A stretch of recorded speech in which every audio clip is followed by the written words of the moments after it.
ప్రభువైన యేసుక్రీస్తు నామములో మీ అందరికీ వందనాలు, దేవునికి స్తోత్రాలు.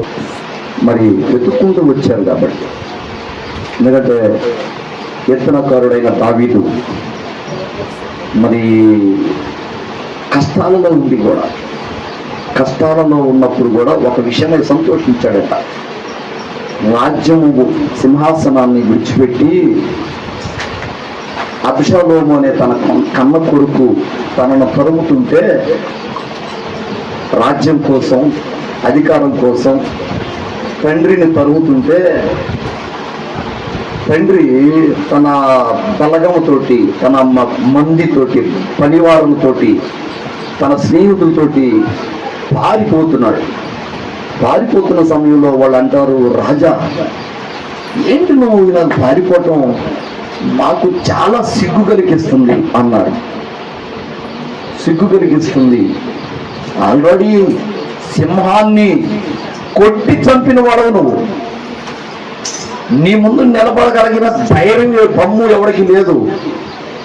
నువ్వు కన్నెర చేస్తే శత్రురాజులు గడగడ వణుకుతారు, అంత పరాక్రమ సూర్యుడవు నీవు.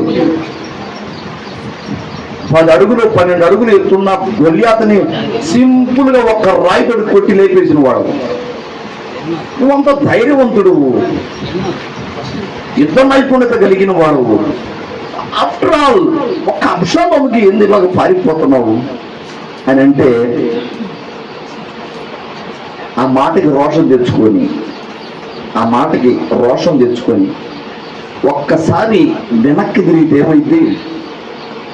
పారిపోతున్నవాడు వెనక కొడుకు తరుముతున్నాడు, అలాగూ పారిపోతున్న దావీదు వెనక్కి తిరిగితే ఏమైంది చెప్పండి?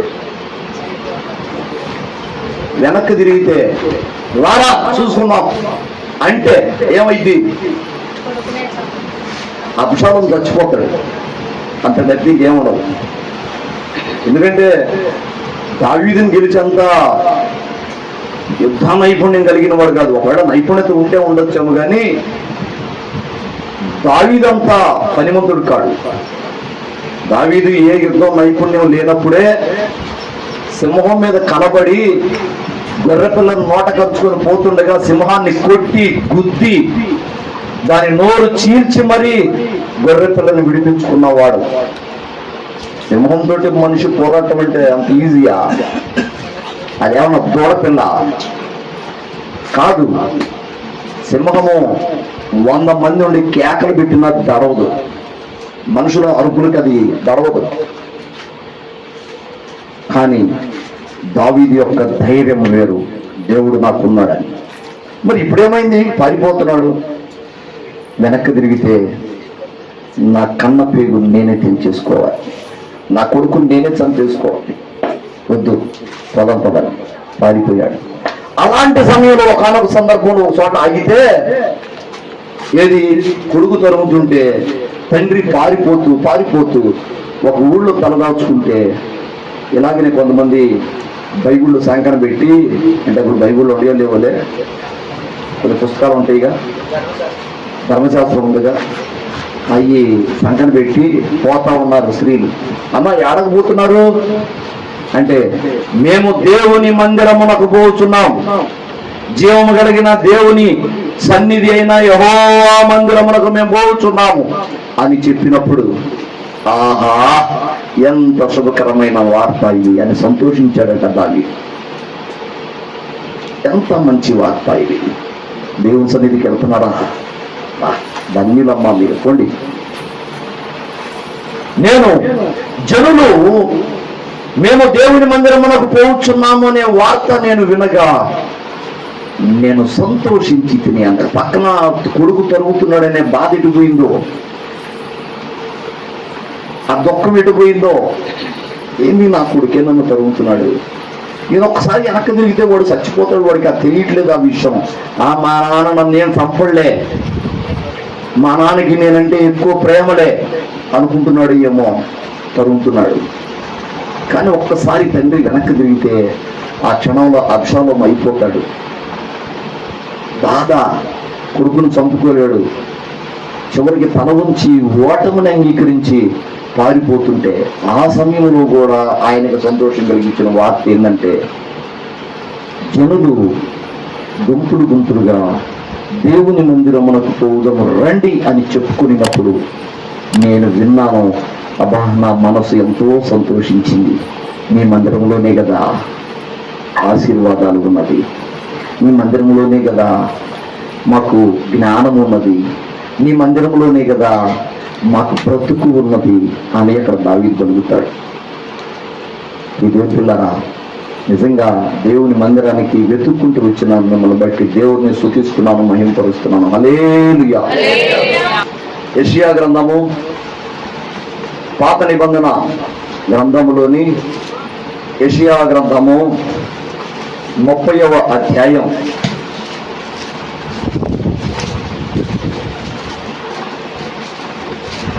30వ అధ్యాయము, యెషయా గ్రంథము 30వ అధ్యాయము మొట్టమొదటి వచనము చూడండి.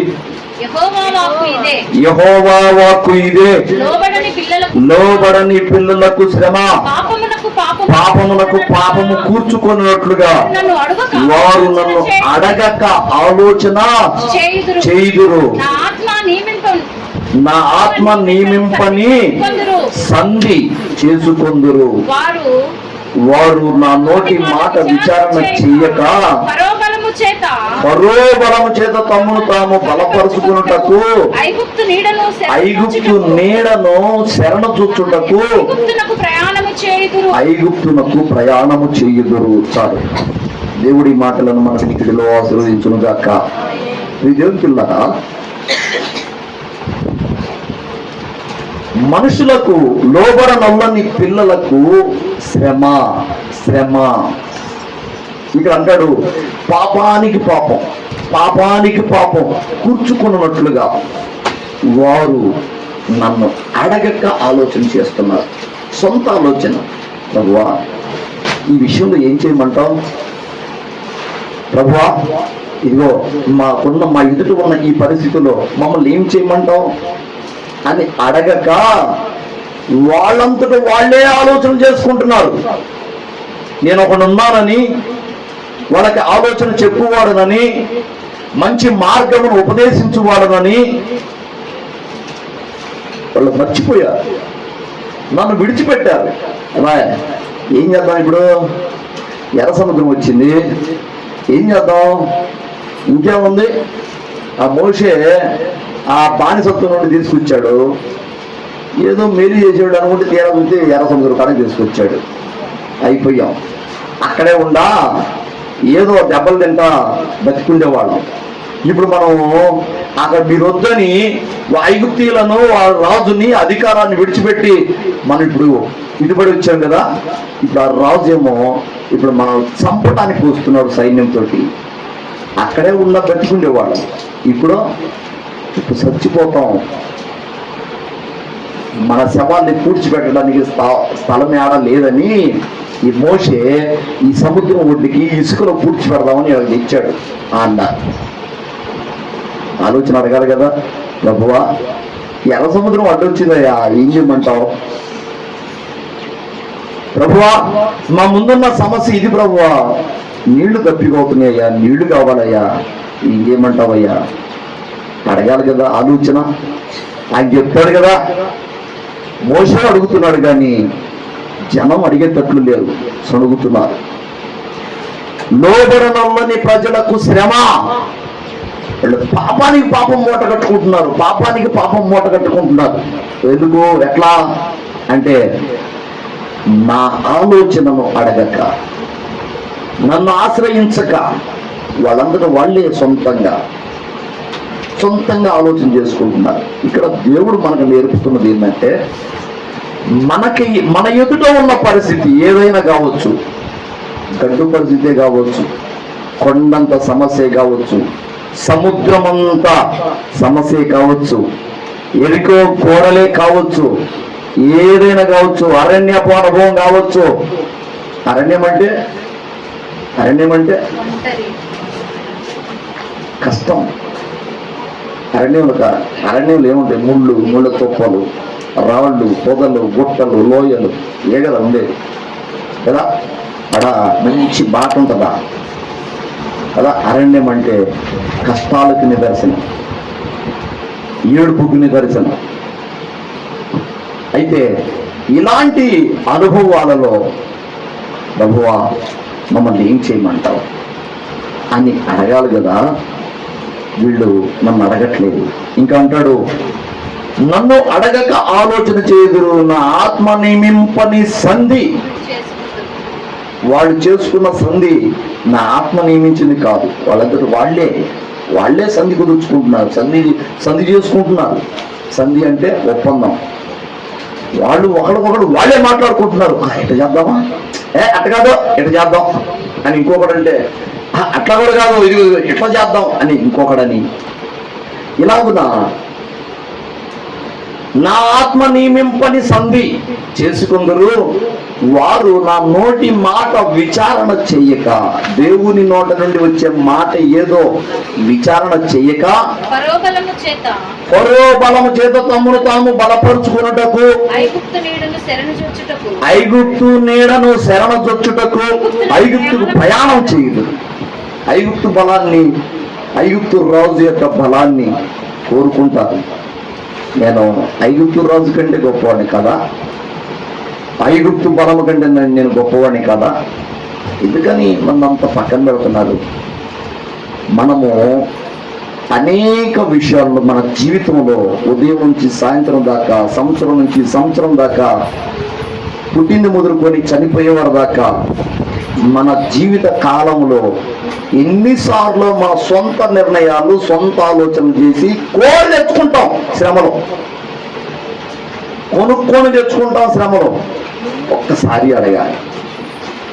నాకు ఎదురైన అనేక సమస్యలు నేను ప్రభువుని అడుగుతూనే ఉన్నాను. నిజంగా నేను ప్రభువుని, ప్రభువా నా ఎదుట ఉన్న ఈ సమస్య ఏం చేయమంటావు నన్ను అని నేను అడిగిన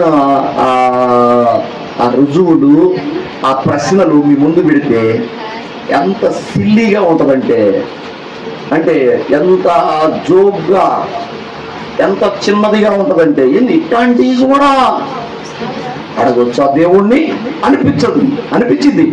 ఇట్లాంటివి కూడా దేవుణ్ణి అడుగుతారా అనిపిస్తుంది. ఇదేం పిల్లరా? అవును, నాకు తెలిసి తెలియని భక్తిలో కూడా, నేను విశ్వాస జీవితంలోని కొత్తగా వచ్చిన ఆ మొట్టమొదటి రోజుల్లో కూడా ప్రతి సమస్య దేవుణ్ణి అడిగేవాడిని. నేను నేర్చుకున్నది ఏంటంటే దేవుణ్ణి అడిగేవాడిని. ఒక్కోసారి అడగకుండా నేను సొంత ఆలోచన చేశాను, దెబ్బలు తిన్నాను కూడా, పనులు తిన్నా, మొహం పగిలిపోయింది. ఒకసారి కొడితే దేవుడు మొహం చెంపలు వాచిపోయింది అనిపించింది. ఎందుకని ఇట్లా నష్టపోయాను?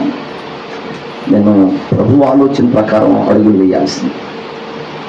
నేను ఒక్కొక్క స్టెప్ ప్రభు చెప్పినట్లుగా స్టెప్ వేస్తే జనం దృష్టికి ఎలా ఉంటుంది అంటే, మరి మూర్ఖంగా మాట్లాడుతున్నాడు, ఏంది ఈ విషయాలు కూడా ప్రభువుని అడగాల, ప్రభు చెప్తాడా,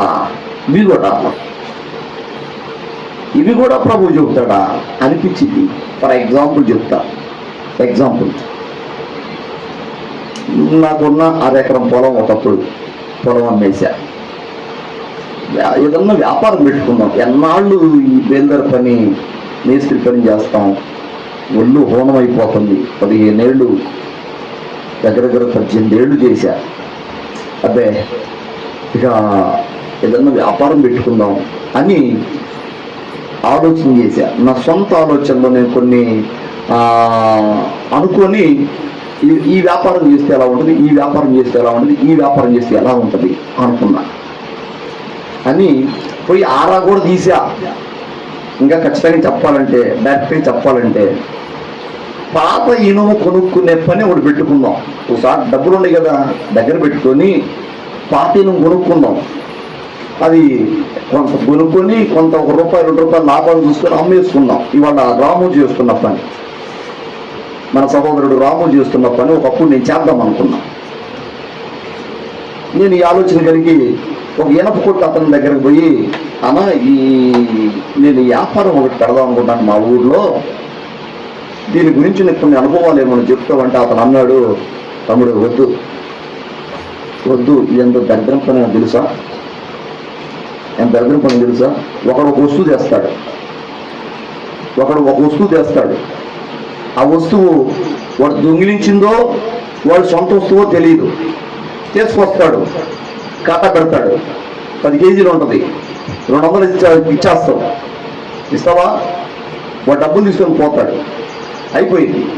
నెల తర్వాత పోలీసులు పట్టుకొని వస్తారు వాడిని.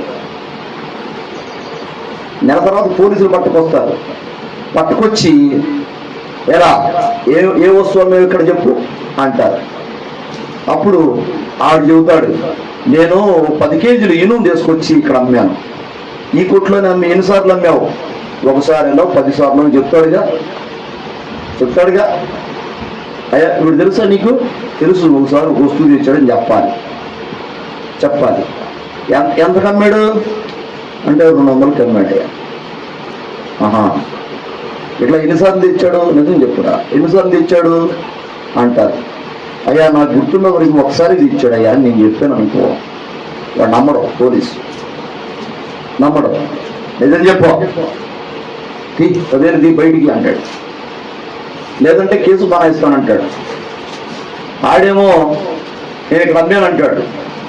అయ్యా వాడు తెచ్చింది 200 వస్తువు, వాడు 200 ఇచ్చాను, పోనీ నా డబ్బులు నాకు ఇస్తే వస్తువు ఇస్తానడానికి వీల్లేదు. ఆ వస్తువు రాదు, ఆ డబ్బులు రావు, వాడు తెచ్చిన వస్తువు కూడా ఇంకా అన్నాడు మన దగ్గర ఉంటుందా? అమ్మేస్తాం కదా ఆల్రెడీ, ఇవ్వమన్నా ఇవ్వలేము. ఆడు డబ్బులు ఇవ్వడం, ఒకవేళ వస్తువు ఉండా ఆ వస్తువు తీసుకొని పోతాడు కానీ డబ్బులు మాత్రం రావు. ఇది కాక ఇలాగ నాకు దొంగ సొమ్ము నువ్వు ఎంత కొంటున్నావో 10,000 అంటే తీయాలా, ఎల్లాపేటలో నుంచి 10,000 కట్టాలి పోలీసులకి, లేదంటే కేసు బనాయిస్తాడు. దొంగ సొమ్ము కొంటున్నాడు, ఎవడేది చేస్తే అది కొంటావా అంటే ఇప్పుడు ఆ కొనుక్కునేవాడు ఆడదిస్తాడా?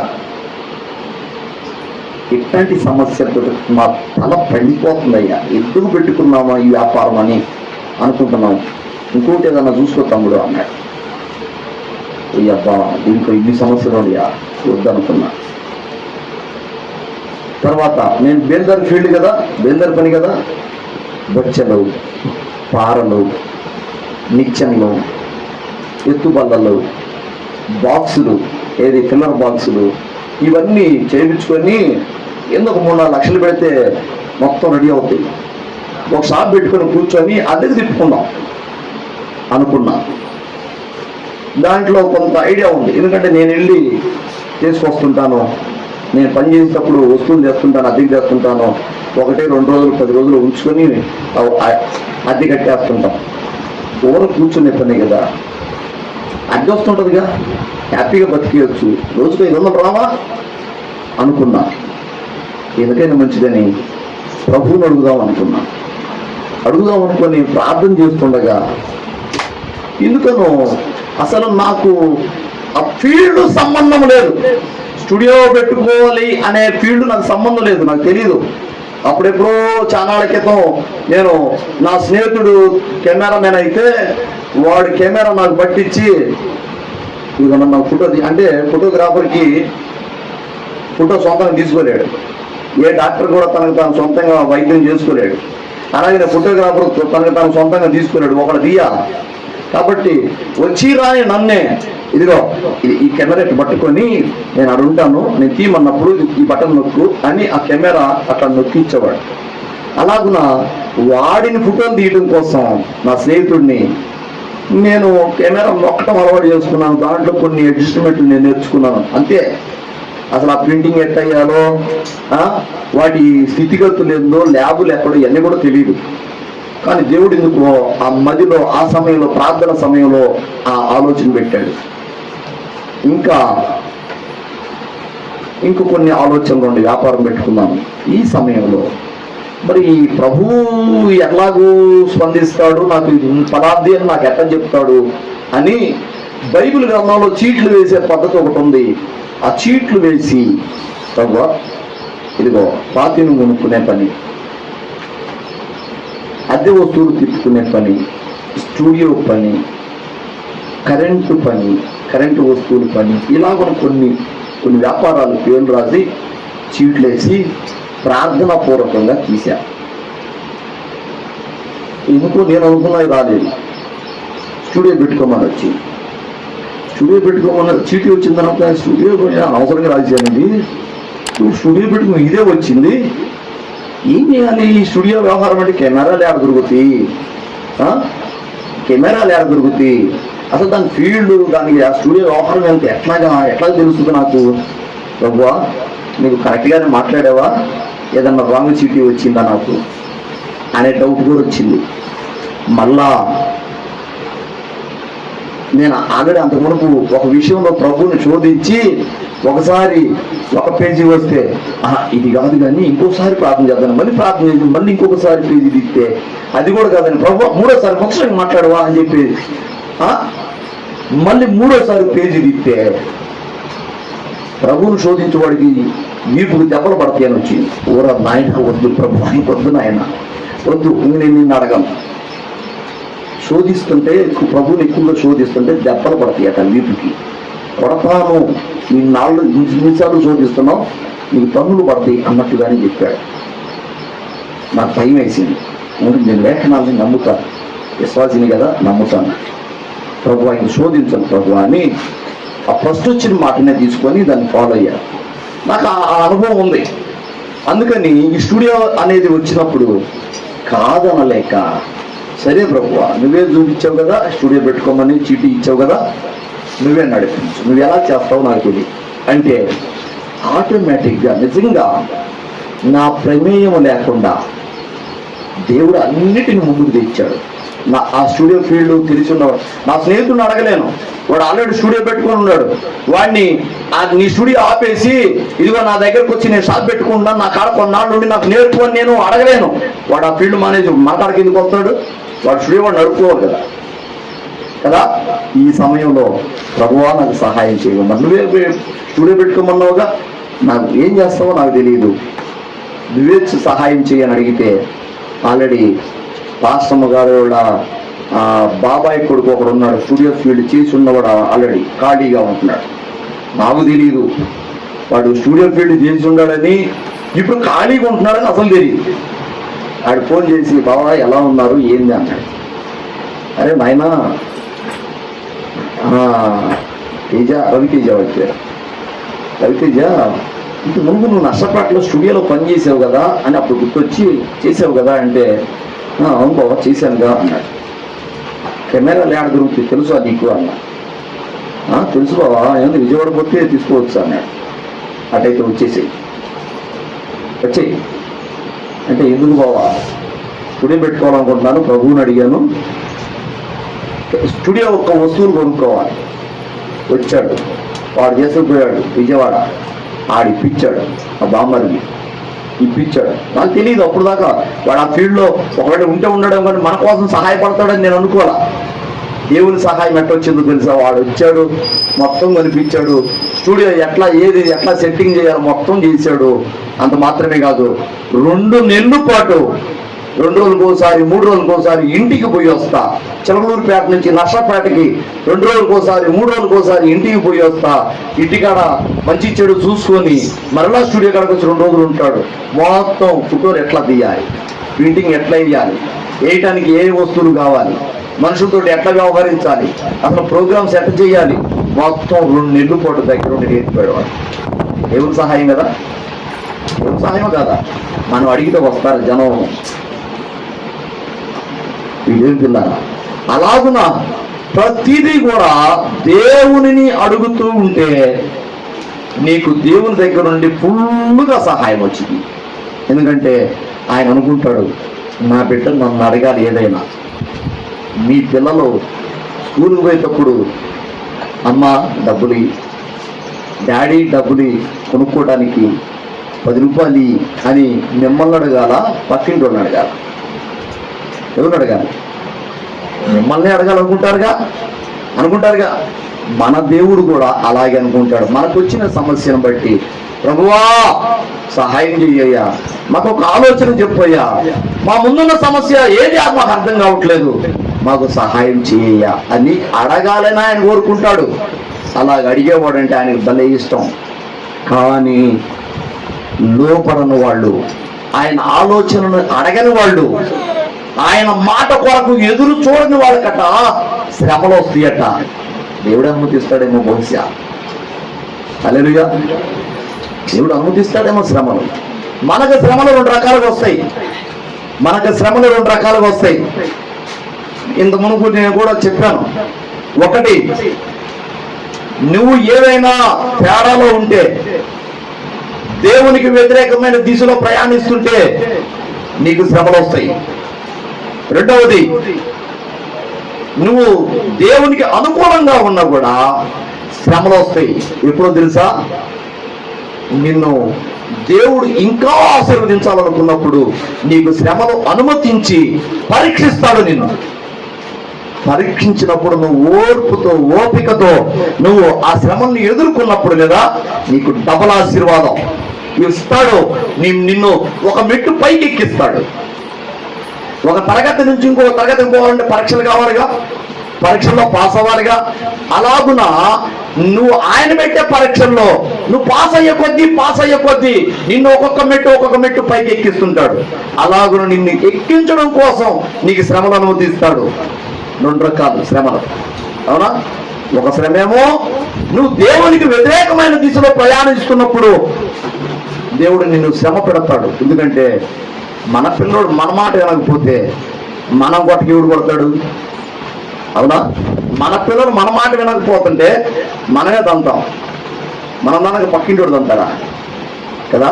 తండ్రి అయిన వాడికి, తల్లి అయిన వాడికి కోపం, నా పిల్లలు నా మాట వినాలి, నన్ను ఆశ్రయించాలి. డబ్బులు కావాలంటే నన్ను అడుగురా, పక్కింటోడు అడుగుతావేంది? నువ్వు కొనుక్కోడానికి డబ్బులు కావాలంటే నన్ను అడుగు, నేను ఇస్తా. పక్కింటోడికి పడేది దేవి అని అడుగుతావా? అడుక్కుంటావా? నన్ను అడగొచ్చుగా, నేను ఇస్తానుగా అంటావా లేదా? అలాగనే మన తండ్రి కూడా అంటున్నాడు, మీకు ఏదైనా సమస్య, ఏదైనా ఒక ఆలోచన కావాలంటే నన్ను అడగాలి కదా, నా మాట కొరకు వెయిట్ చేయాలి కదా. లోబడని వాళ్ళగా మీరు ఉంటున్నారు అని దేవుడు అంటున్నాడు. దేవుని పిల్లరా, ఇక్కడ శ్రమలు ఎవరెవరికి వస్తాయి? అసలు ఎవరెవరికి వస్తాయి? ఈ లోబడని ఒక్కళ్ళేనా? ఈ లోబడని వాళ్ళల్లో ఎన్ని రకాలు ఉన్నారో చూద్దామా? యెషయా గ్రంథము 29వ అధ్యాయము, యెషయా గ్రంథము 29వ అధ్యాయము 15వ వచనం చూడు. తమ ఆలోచనలు యెహోవాకు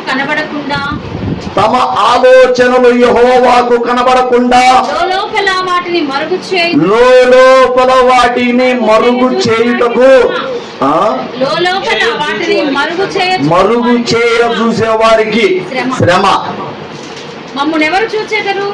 చూడు, మనం చేసే ఆలోచనలు దేవునికి తెలియవు. మనం చేసే ఆలోచన దేవుడికి తెలియదులే, నా తలంపులు నా క్రియలు దేవుడికి తెలియదు అనుకుని భ్రమపడుతుంటాం. ఒక్కోసారి నా ఆలోచనలు దేవుడికి తెలియదు అనుకుంటాం. నువ్వు ఆలోచించేది మొత్తం ఆయనకు తెలుసు అనే సంగతి నీకు తెలియదు. ఇంకొక విషయం తెలుసా? అసలు నువ్వు ఇప్పుడు ఆలోచిస్తున్న ఈ ఆలోచన 10 నిమిషాల క్రితమే ప్రభువుకు తెలుసు, మన దేవుడికి తెలుసు. నువ్వు ఇంకొక 10 నిమిషాల తర్వాత ఇదిగో ఈ విధంగా ఆలోచిస్తావని ఆయనకి 10 నిమిషాల ముందే తెలుసు. మన భవిష్యత్తు మొత్తం తెలుసు. మనము మన తల్లి గర్భంలో ఉన్నప్పుడే మన దినములన్నీ లెక్కించిన వాడు, మన తల వెంట్రుకలన్నీ లెక్కించిన వాడు ఆయన. మన క్రియలన్నీ లెక్కించాడు. ఆయనకి నీ ఆలోచనలు తెలియదా? కానీ అవివేకంగా నేను చేయు ఆలోచన ప్రభువుకి తెలియదులే, నేను చేసే క్రియలు ప్రభువుకి తెలియదులే అని మరుగు చేయ చూసే వారికి శ్రమ. ఎంత బుద్ధిహీనులైతే అలా చేస్తారు. మనం చేసే ఆలోచనలు, మనం చేసే క్రియలు ప్రభువుకి తెలియదులే అని అనుకోవటం, అలాగ అనుకునే వాళ్ళకి శ్రమ.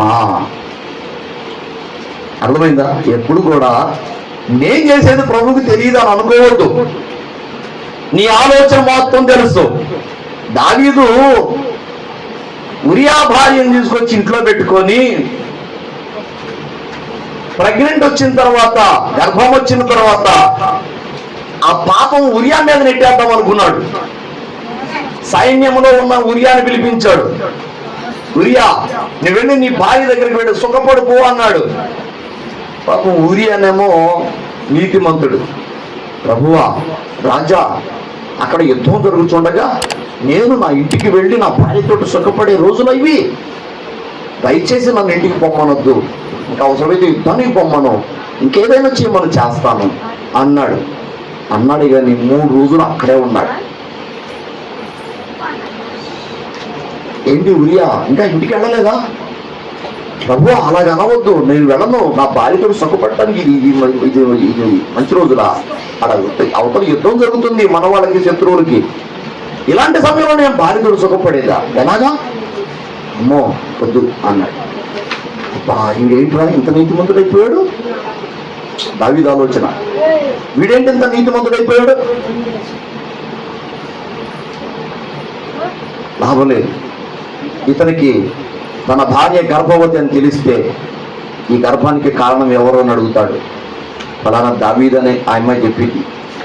నా వైపు ఏలెత్తి చూపిస్తాడు. అనామకుడైన ఉరియా రాజునైన నా వైపు ఏలెత్తి చూపిస్తాడు. ఇదిగో నా భార్య గర్భం రావడానికి దావీదు కారకుడైన నా మీద నేరం మోపుతాడు. ఉరియా ఆ నేరం మోపక మునిపే చనిపోవాలి అని ఆలోచన చేసి యుద్ధ రంగంలో ముందు పెట్టించి చంపించేశాడు. హ్యాపీగా ఉన్నాడు. ఇది ఎవరికి తెలియదులే అనుకున్నాడు.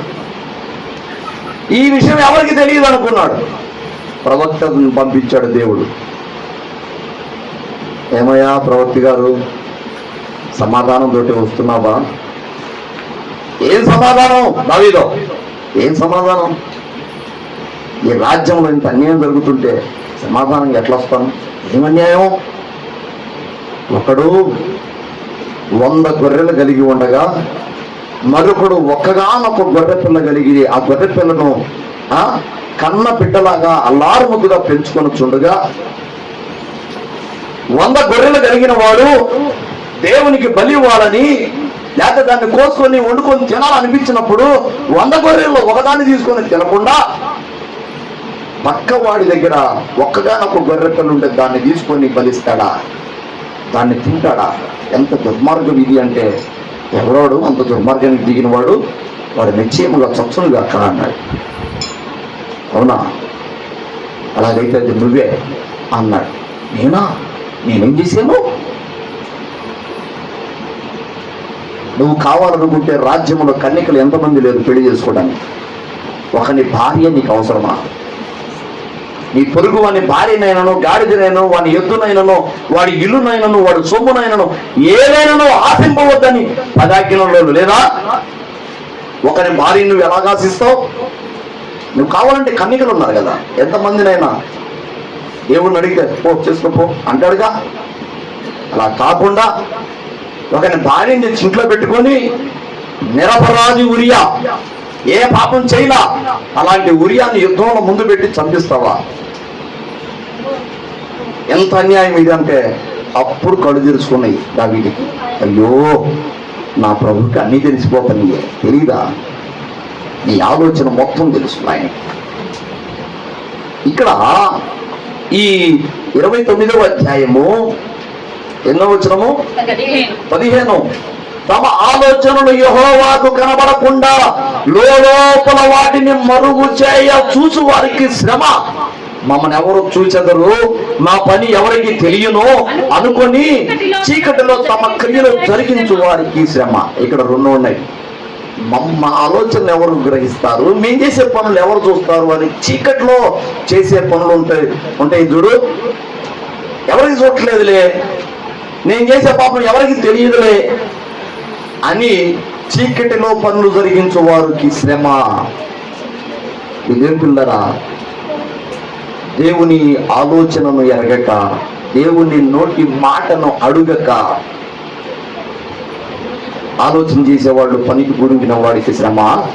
రెండవదిగా, మా ఆలోచనలు, మా క్రియలు, మేము చేసే పనులు ఎవరికి తెలియదులే అనుకునేవాడికి కూడా శ్రమ. ఎందుకంటే నీ ఆలోచన నువ్వు పుట్టింది మొదలుకొని నువ్వు చనిపోయే వరకు నీ దినములన్నీ ఆయన ముందుగానే చూసి ఉన్నాడు. నీ తల వెంట్రుకలు నీకు లెక్క కాదేమో, దూకుంటే కొన్ని ఎంట్రుకలు రాలిపోతుంటే ఆ దువ్వెనకు చిక్కుపడి వస్తుంటే తీసి పడేస్తావు వెంట్రుకల్ని, నీకు లెక్కలేదు. నీ ఎన్ని ఎంటికలు ఊడిపోయినాయో ఈరోజు, కానీ నా ప్రభువుకి నీ తల వెంట్రుకలతో సహా మొత్తం లెక్కే. ఆయన సెలవు లేకుండా నీ తల వెంట్రుకల్లో ఒక్కటైనను రాలదు అన్నాడు. అంటే 4 ఎంటికలు రాలి అంటే ఆయన సెలవయింది కదా, అవును కదా. అంటే నీ తల వెంట్రుకల గురించి కూడా ఆయనకు ఆలోచన కలిగి ఉన్నాడు, ఆసక్తి కలిగి ఉన్నాడు. మనమే అంత సీరియస్గా తీసుకోం. హల్లెలూయా, హల్లెలూయా. ఉన్నారా? ఏం ఒకరు కూడా చెప్పట్లేదు హల్లెలూయా. కొంతమంది కళ్ళు తెరిచి ఇలాగ నిద్రపోతుంటారు. కళ్ళు మూసి నిద్రపోయేవాళ్ళు ఒకళ్ళైతే కళ్ళు తెరిచి అలాగనే ఉంటారు. వాళ్ళు కళ్ళు తెరిచే ఉంటారు, నిద్రపోతుంటారు. ఎక్కడో ఉంటుంది మైండ్ ఆబ్సెంట్ అయిపోయి. అలా ఉన్నారేమని డౌట్ వచ్చింది. మూడవదిగా చూడండి, యెషయా గ్రంథము 31వ అధ్యాయం 31వ అధ్యాయము 1వ వచనం చూడు. ఇశ్రాయేలు పరిశుద్ధ దేవుని లక్ష్య పెట్టకయు యెహోవా యొద్ద విచారింపకయు సహాయం నిమిత్తం ఐగుప్తునకు వెళ్ళుచు గుర్రములను ఆధారం చేసుకొని వారి రథములు విస్తారములనియు రౌతులు బలాఢ్యులనియు వారిని ఆశ్రయించు వారికి శ్రమ. ఏమంటున్నాడంటే, లక్ష్య పెట్టట్లేదు నన్ను, నేను ఒకడున్నాను, వాళ్ళని కనిపెట్టుకొని ఉన్నాను, వాళ్ళ కోసమే ఉన్నాను, నేను వాళ్ళని నడిపించడానికి నేను ఒకటి తోడుగా ఉన్నాను అనే సంగతి వాళ్ళు పక్కన పెట్టి నన్ను అసలు లక్ష్య పెట్టట్లేదు. వాళ్ళు నేను అసలు లెక్కన కూడా లేను, వాళ్ళకి నన్ను లక్ష్య పెట్టట్లేదు. అలా లక్ష్య పెట్టకయో నా యొక్క విచారింపకయు. అంటే ఏదైనా సమస్య వస్తే ప్రభువా ఏం చేయమంటావు, ఏం చేయమంటావు? చెప్పాను కదా, నేను అడిగిన క్వశ్చన్స్ దేవుణ్ణి, ప్రభువా ఇది చేయమంటావా, చెప్పు, ఇది చేయమంటే చేస్తా. పాపం చేయమంటావా అని కూడా అడిగాను నేను. ప్రభువా ఈ పాపం చేయమంటావా అడిగా నేను. అంటే నాకు తెలియదు అది చేయొచ్చా లేదా. నా మనసాక్షి లోపల ఒక విధంగా చెప్తుంది, అరే తప్పు కదరా అంటున్నా కూడా. ప్రభువా ఈ పాపం చేయమంటావా, చేయమనేటట్టయితే నెలకొండు, వద్దనేటట్టయితే నాకు ఒక సూచన చూపించు, వద్దనేటట్టయితే నాకు ఒక సూచన చూపించు అన్నాను. ఖచ్చితంగా ఆ రోజు సాయంత్రానికి ఆ సూచన నేను చూశాను. వణుకొచ్చింది నాకు. అసలు ఇంత సిల్లీగా నేను ప్రభుని అడుగుతున్నానే, ఆయన నన్ను గురించి నవ్వుకుంటాడో, ఈయన ఇంత అమ్మాయి కూడా అనుకుంటాడో ఏమో కానీ ఈ దీనుడి ప్రార్థన ఆలకిస్తున్నాడు. ప్రభువా నాకు ఈ రోజు చూపించు అంటే చూపిస్తున్నాడే. లోకములో చేయకూడని, విశ్వాసి అయిన వాడు ఎవడు చేయకూడని పనిని నేను చేసే అవకాశం వచ్చినప్పుడు ప్రభువుని అడిగా, ప్రభువా ఇది చేయమంటావా, చేయమనేటట్టయితే నువ్వు మౌనంగా ఉండు, నేను రేపటి నుంచి మొదలు పెడతా ఈ పని. అది ఎట్లా చేస్తావురా, నువ్వు విశ్వాసి కాదు, నా బిడ్డవు కాదు, అది ఎట్లా చేస్తావు అంటావా? సాయంత్రానికల్లా నాకు ఒక విష సర్పం కనపడాలి, ఒక పాము కనపడాలి. కనపడితే నువ్వు నేను చేసే పని వద్దు అంటున్నావని గుర్తు అని ఉదయం కూడా ప్రార్థన చేసుకొని పనికి వెళ్ళా. పని చేసుకొని సాయంత్రానికి ఇంటికి వచ్చా. ఇంటికి వచ్చిన తర్వాత పాస్టర్ గారు ఉంది అంటే, అప్పుడు పాస్టర్ గారు కాదులే, ఆమె కూడా విశ్వాసి. ఏమండి బజార్కి వెళ్ళి పెరుగును ఇంకోటి ఏదో తెమ్మాను, టార్చిలైట్ తీసుకొని పొద్దుగుతుంది కదా అని టార్చిలైట్ తీసుకొని వచ్చా సెంటర్కి. ఎందుకంటే ఇట్లాగా చెట్లలో కూడా నడిచిపోవాలి కొంత సెంటర్కి వెళ్ళాలంటే. గణపురంలో మేము ఎంవీఆర్ ప్రెస్లో ఉంటాం, ప్రెస్లో పనిచేస్తాం. అక్కడ కంపెనీలోనే క్వార్టర్స్లో ఉంటాం. అక్కడ నుంచి గణపురం సెంటర్కి రావాలంటే టార్చిలైట్ వేసుకుని రావాలి చీకట్లో. చెట్ల మధ్యలో చిన్న చిన్న చెట్లు అంటే పిచ్చి చెట్లు, చెట్ల మధ్యలో చిన్న కాలిబాట, టార్చిలైట్ వేసుకుని వస్తాం. వచ్చాను, ఆ పెరుగు అవి తీసుకున్నాను. వెళ్ళేటప్పుడు మంచి విషసర్పం ఇంతలా ఉంది, కట్లపం, దారికి అడ్డంగా పడుకోను. ఆ కాలిబాటిని చూశాను. కానీ నేను ఇలా ఉదయం ప్రభువుని అడిగాను కదా ఈ విషయము, అందుకే చూపించాడేమో అని అప్పుడు కూడా ఆలోచన రాలా. చూడండి, ఆ కట్లపామును చూసి, అమ్మో ఇలా కట్లపాము ఉంది, ఒకవేళ ఈ టార్చ్ లైట్ లేకపోతే దాని మీద అడిగేసేవాడినిగా అనుకొని షో షో షో షో అని ఆ చెట్లు గదిలిస్తే అది వెళ్ళిపోయింది. మెల్లగా నా మీదేం దాడి చేయాలి, వెళ్ళిపోయింది. తర్వాత ఇంటికి వచ్చా, స్నానం చేశా, అన్నం తిన్నా, సాయంత్రం ప్రార్థన చేసుకునే అలవాటు, పడుకునే ముందు మోకరించి ప్రభువా నీకు స్తోత్రాలయ్యా, స్తోత్రాలు ప్రభువా, పొద్దున అడిగాను కదా ప్రభు అనగానే గుర్తొచ్చింది, ఒక నాయన ఇందాక ఫోన్ కనపడిందిగా, నేను అడిగాను ప్రభువా ఈ పాపపు క్రియ చేయమంటావా అని అడిగితే, నువ్వు చేయమనేటట్టయితే మౌనంగా ఉండు, వద్దనేటట్టయితే నాకు ఒక సాయంత్రాంకంలో ఒక పాము కనపడాలని నేను అడిగాను. అమ్మో ఇందాకనే కనపడింది, ప్రభువా క్షమించయ్యా, ఇట్లాంటి క్రియలు నీకు నచ్చవు, నా మనసాక్షి చెబుతున్నా కూడా అమాయకంగా మూర్ఖంగా నేను అడిగాను, నన్ను క్షమించయ్యా అని ఆ రోజున పశ్చాత్తాపడ్డాను. ఇక పాపపు క్రియ నేను చేయడానికి ఇక ధైర్యం చేయలేకపోయా. ఆ రోజు ఒకవేళ ప్రభు నాతో మాట్లాడకపోతే, నేను అడిగిన ఆ రుజువు కనబడకపోతే చేసేవాడినేమో. ఇప్పుడు నా గతి అట్లుండేదో తర్వాత సంగతి. ఇదేంటున్నారా, దేవుడు స్పష్టంగా మన మాటని, మన ఆలోచనలు తీసుకుంటాడు, మన ప్రార్థనలు తీసుకుంటాడు. ఆయన ఎప్పుడు మనతో ఉండువాడు. నువ్వు అడిగితే ఆయన ఎంత స్పందిస్తాడంటే, చంటి బిడ్డ ఉయ్యాల్లో ఉండి ఏడుతుంటే కన్న తల్లి పక్కన ముసలమ్మ ముచ్చట్లు పెట్టుకుంటే కూర్చుంటుందా? వాడు క్యారమంటే చాలు, అమ్మమ్మమ్మ లేచవమ్మ బిడ్డ, లేచవమ్మా పాలిస్తారా అని పాలిచ్చి ఇచ్చితారుగా. అంతకంటే ఒకవేళ ఆ తల్లైనా మర్చిపోద్దేమో కానీ నేను నిన్ను ఎన్నడూ మరువను, ఎడబాయను అని చెప్పాడు దేవుడు. హల్లెలూయా. నువ్వు అడుగుతుంటే, నువ్వు ఏడుస్తుంటే ఆయన చూస్తూ ఊరుకోడు. అసలు ఎప్పుడు నీ వెంటే ఉంటుంది ఆయన ఆత్మ. నువ్వు అడగాలని ఆయన ఆశిస్తాడు.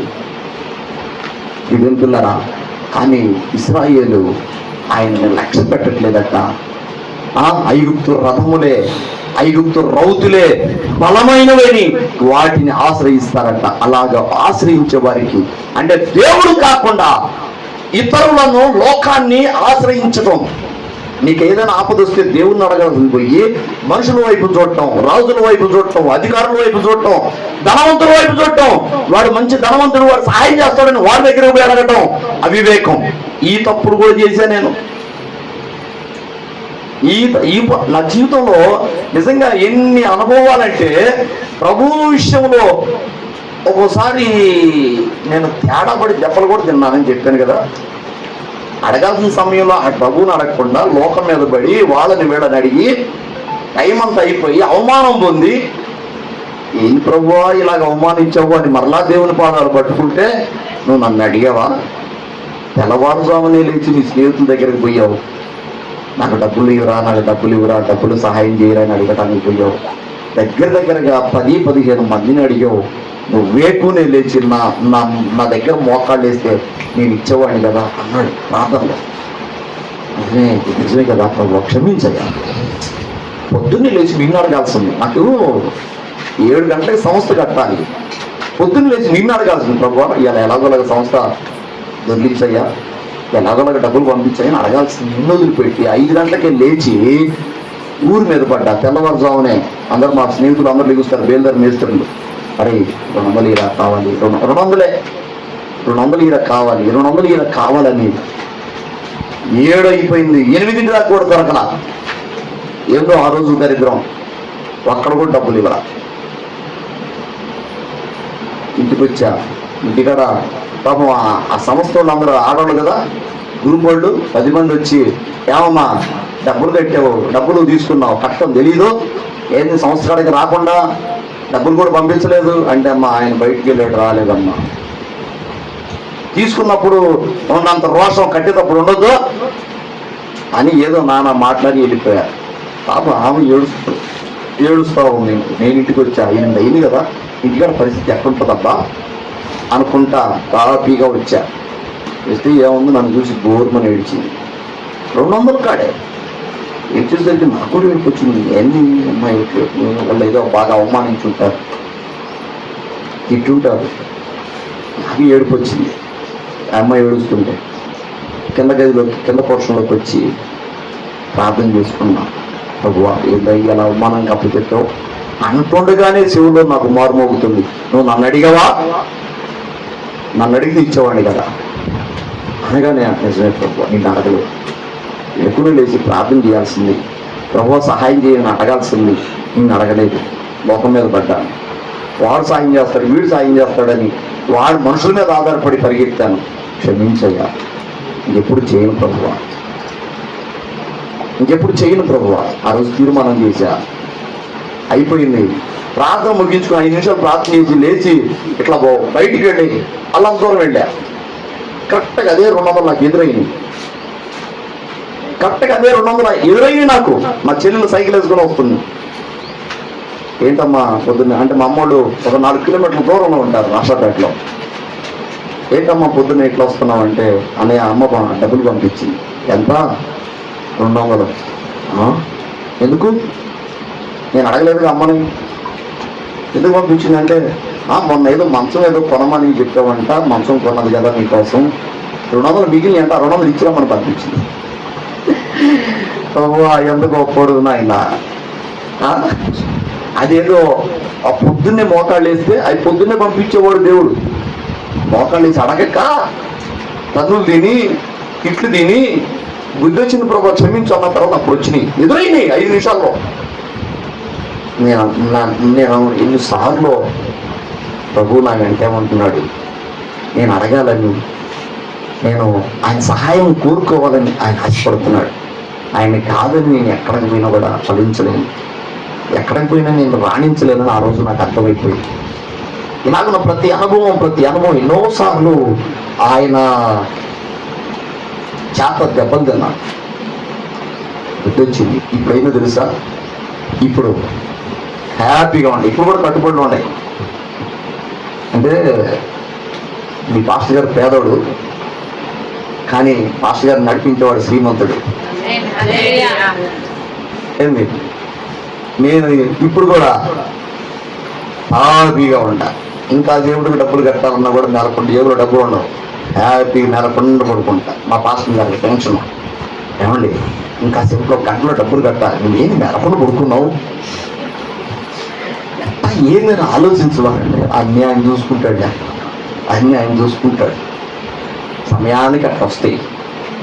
ఎవరో ఒకళ్ళు ఆ 200 కావాలనుకో, ఎవరో ఒకళ్ళు అప్పుడప్పుడు అట్లా పోతారు. పాస్టర్ గారికి చిన్న ప్రార్థన చేయండి, హాస్పిటల్కి వెళ్తున్నాం, లేకపోతే ఇదిగో మా అబ్బాయి పుట్టినరోజు, లేకపోతే మా అమ్మాయిని కాలేజీకి హాస్టల్లో వదిలిపెట్టి వస్తామని పోతున్నాం, చిన్న ప్రార్థన చేయండి. ప్రార్థన చేసుకోవటం నాకెంత అవసరం అంతే పెడతారు చెవులు కానుక. నాకు తెలుసు ప్రభు నువ్వు పంపిస్తావని నాకు తెలుసు ప్రభు, నీకు స్తోత్రాలు. ఇప్పుడైతే అనుభవాలు, ఎన్ని అనుభవాలు దేవుడు నాతో ఉన్నాడని. హల్లెలూయా. మనము మనుషులను ఆశ్రయించవద్దు. మనుషులను ఆశ్రయించుట కంటే, రాజులను ఆశ్రయించుట కంటే యెహోవాను ఆశ్రయించుట మేలు. ఆయన్ని అడగండి. రాజులను ప్రేరేపించువాడు, మనుషులను ప్రేరేపించువాడు ఆయన. ఆయన అడిగితే ఆయనే వాళ్ళతో మాట్లాడే అయ్యే డబ్బులు వాళ్ళే నీ దగ్గరికి తీసుకొచ్చి ఇచ్చేటట్టు చేస్తాడు ఆయన. నువ్వు పోయి అడుక్కోవటం కాదు. నా దేవుడు అంతా సమర్థుడు అని చెబుతున్నా. ఇప్పుడు ఈ రోజున ఎన్నో అనుభవాల తర్వాత ఈ రోజు నేను చెబుతున్నా, నా దేవుడు సమర్థుడు అది చేయడానికి. కాబట్టి నువ్వు చేయాల్సింది ఏంటంటే, ప్రభువా నువ్వే ఏం చేస్తావో నాకు తెలియదు, నువ్వే అనేసి. హల్లెలూయా. తర్వాత యెషయా గ్రంథము 5వ అధ్యాయం, యెషయా గ్రంథము 5వ అధ్యాయము 21వ వచనం చూడు. తమ దృష్టికి తాము జ్ఞానులమనియు, ఇంకొక మిస్టేక్, తమ దృష్టికి తాము జ్ఞానులమనియు, తమ ఎన్నికలో తాము బుద్ధిమంతులనియు, తమ ఎన్నికలో అంటే వాళ్ళ ఆలోచనల్లో బుద్ధిమంతులమనియు, తాము బుద్ధిమంతులమనియు, తలంచుకుని వారికి శ్రమ, తలంచుకుని వారికి శ్రమ. హల్లెలూయా. ఏమంటున్నాడు ఇక్కడ అంటే, తమ దృష్టికి తాము జ్ఞానులమని ఎవరైతే అనుకుంటాడో వాడికి శ్రమ. బుద్ధిమంతులమని ఎవడైతే అనుకుంటాడో, మాగేంది మేము మంచివాడమైతే, మేము మేము బుద్ధిమంతులమైతే ఏంది మేము ఎడ తల బండిపోయి ఉంది అంటాడు చూడు, ఎడ మేమే పెద్ద జ్ఞానులం అంటాడు చూడు, అట్లాంటి శ్రమ. అంటే ఇక్కడ ప్రభు ఏం చెప్తున్నాడు అంటే, నీకున్న జ్ఞానము, నీకున్న బుద్ధి, నీకున్న పాండిత్యము తీసి దెబ్బలో కొట్టు. నీ అనుభవాలు కూడా తీసి దెబ్బలో కొట్టు. నీ అనుభవాలు కూడా, నీకున్న జ్ఞానము కూడా తీసి దెబ్బలో కొట్టు. నీ జ్ఞానం కావాలి, ఎక్కడ ఏది అవసరమైనా ప్రభువా నాకు ఈ విషయంలో సమయోచితమైన జ్ఞానము దయచేయి, సమయోచితమైన బుద్ధిని దయచేయి అని ఆయనను అడగాలనుకుంటాడు ఆయన. అలా కాకుండా మాకు అంతా తెలుసు, నువ్వు చెప్పనవసరం లేదు, మా ఏడా తలబెట్టిపోయినాడు ఏందనుకున్నా, అదే వాడు ఏదో సినిమాలో ఒకటి అంటాడే 40 years ఇండస్ట్రీ కదా, ఎడా తల పండిపోయిన వాళ్ళం, ఎడ పండితులం, జ్ఞానులం, ఎడ మా కాడ చెప్పమాకి అంటాడు చూడు. ఎవడికి వాడు జ్ఞానవంతులు అనుకుంటే, ఎవడికి వాడు బుద్ధిమంతులు అనుకుంటే వాడికి శ్రమట. మాకు అవసరం లేదు, ఆయన అడగాల్సిన పని లేదా, ఇప్పుడు మాకు అన్నీ తెలుసు. ఎవడు కూడా మేము బుద్ధిమంతులము, మేము జ్ఞానులము, మేము పండితులము అని అనుకోవద్దు. అలాగ అనుకునేవాడు ఎవడంటే వాడు దెబ్బలు తింటాడు, శ్రమలు వస్తుంటాయి. దేవుణ్ణి అడగాలి. బుద్ధి జ్ఞానముల సర్వసంపదలు ఆయన యందు గుప్తమై ఉన్నది. నీకు జ్ఞానము కావాలన్నా ప్రభువుని అడగవలెను. నీకు జ్ఞానము కొదువుగా ఉన్నదా ప్రభువుని అడగవలెను. ఏ విషయంలోనైనా కానీ దేవుణ్ణి అడుగు, దేవుని దగ్గర విచారణ చేయి. అంతేగాని నీకేదో కొద్ది జ్ఞానం ఉందని, కొద్దిగా బుద్ధి ఉందని, కొద్దిగా వివేచన ఉందని దేవుడు నిన్నేదో ఒక విషయంలో కనపరిచాడు కాబట్టి ఇక నేను పండితురాల్ని అని అనుకొని పిచ్చి పనులు చేయమాల. దేవుడు లెప్పకాయలు వేస్తాడు, ఏడుస్తూ కూర్చోవద్దు వచ్చింది. మన సొంత జ్ఞానము, మన సొంత ఆలోచన ఎప్పటికైనా కానీ ఇవాళ సఫలమైనట్టు కనపడిద్దేమో, దేవునిని అడగకుండా మనం చేసిన ఆలోచన, మనం చేసిన జ్ఞానము ఇవాళ సఫలమైనట్టు అనిపించిద్దేమో, కానీ అది పతనానికే పోయింది ఖచ్చితంగా. నువ్వు దేవుని బిడ్డవు కాకపోతే ఆ లెక్క వేరు. నువ్వు దేవుని బిడ్డవు కాకపోతే, దేవుని దగ్గరికి వచ్చి రక్షణ పొందకపోతే ఆ లెక్క వేరు. ఇవ్వ నువ్వు సాతాను వశంలో ఉంటావు, వాడు నిన్ను ఆశీర్వదిస్తాడు, అది ఆ లెక్క వేరు. ఏం పాస్టర్ గారు, సాతాను కూడా ఆశీర్వదిస్తాడా అంటే మరి లోకంలో ఉన్న వాళ్ళందరూ మేడల మీద ఎట్లా కడుతున్నారు? మేడల మీద ఎట్లా కడుతున్నారు? దేవుడు లేని వాళ్ళందరూ మేడల మీద ఎట్లా కడుతున్నారు? ఎకరాలు ఎట్లా కొంటున్నారు? మంచి పదవులు ఎట్లా వస్తున్నాయి? డబ్బు, వెండి, బంగారాలు ఎట్లా వస్తున్నాయి అంటే సాతానుడు ఆశీర్వదిస్తాడు, వాడు కూడా దీవిస్తాడు. వాడు అలా దీవించలేదనుకో, ఎవడు వాడి పక్షాన ఉండడం, అందరూ ప్రభు కాడికే వస్తారు. అందుకోసమని ఎవరు కూడా ప్రభు దగ్గర పోకూడదని వాడు దీవిస్తుంటాడు, నిద్రపుస్తుంటాడు, జోపడుతుంటాడు. ఎవరైనా ఆయన నువ్వు ఇక్కడే సుఖపడి, ఇక్కడే ఆనందించి, ఇక్కడే బొబ్బో, దేవుడి దగ్గరికి పోమాకు అని వాడు జోపడుతుంటాడు. అందుకోసమే లోకంలో చాలా మంది ధనవంతులు ఉన్నారు, వెండి బంగారాలు సంపాదించిన వాళ్ళు, గుట్టలు వేసుకున్న వాళ్ళు ఉండరు. కానీ దానికి అంటే సాతాను ఇచ్చే దీవెనకి, దేవుడు ఆశీర్వదించే ఆశీర్వాదానికి తేడా ఏంది అంటే, వాడు ఎంతన్నా సంపాదించినాయి, సాతాను చేత ఎంతన్నా దీవించబడని వాడి అంతం ఏందో తెలుసా? నరకం. వాడి అంతం ఏందో తెలుసా? నరకం. కానీ మనము దేవుని చేత ఆశీర్వదింపబడే మనం కూడా గొప్పవాళ్ళం అవుతాము, రాజులం అవుతాం, మంత్రులం అవుతాం, అధికారులం అవుతాం, వెండి బంగారాలు దేవుడు మనకు కూడా ఇస్తాడు. కానీ దేవుని ద్వారా ఆశీర్వాదం పొందుకున్న మనము మన అంతం నిన్ను తెలుసా? నిత్య జీవం. అది ఒక్కటి తేడా. అర్థమైందా? కాబట్టి నాకు బుద్ధి ఉంది, నాకు జ్ఞానం ఉంది, నాకు ఆయన ఆలోచనలు అవసరం లేదు అనుకుంటే తేడా పడతావు, తగులు తింటావు, శ్రమలు వస్తాయి, జాగ్రత్త. హల్లెలూయా. ఇకపోతే ఇర్మియా గ్రంథానికి రండి, నేను ముగించబోతున్నాను. ఇర్మియా గ్రంథము 22వ అధ్యాయం. సమయం ఉంటుంది అయిపోయి ఇర్మియా గ్రంథము 22వ అధ్యాయము 13వ వచనం చూడు. నీతి తప్పి అదిగో నీతి తప్పి తన నగరును స్థాపించువానికి శ్రమ. తన నగరును స్థాపించు. నీతి తప్పి. కొంతమంది నీతి న్యాయాలు లేవు, అన్యాయం మీద అవినీతి మీద పునాదులు వేసుకొని పెద్ద పెద్ద కట్టడాలు కడతారు. వాళ్ళ భవిష్యత్తు బహు దరిద్రంగా ఉంటుందని తెలియదు. వాళ్ళు అవినీతి మీదనే పెద్దోళ్ళు అయిపోతారు. అన్యాయాలు చేస్తూ బాగా డబ్బు గడిస్తూ ఉంటారు. వాళ్ళు అనుకుంటారు దేవుడు నన్ను ఆశీర్వదిస్తున్నాడు అనుకుంటారు. దేవుడు నన్ను ఆశీర్వదిస్తున్నాడు అనుకుంటారు. నీతి తప్పి కట్టే నగరం ఉంది, కట్టుబడి ఉంది. అది అలాగ కట్టేవాడికి శ్రమ.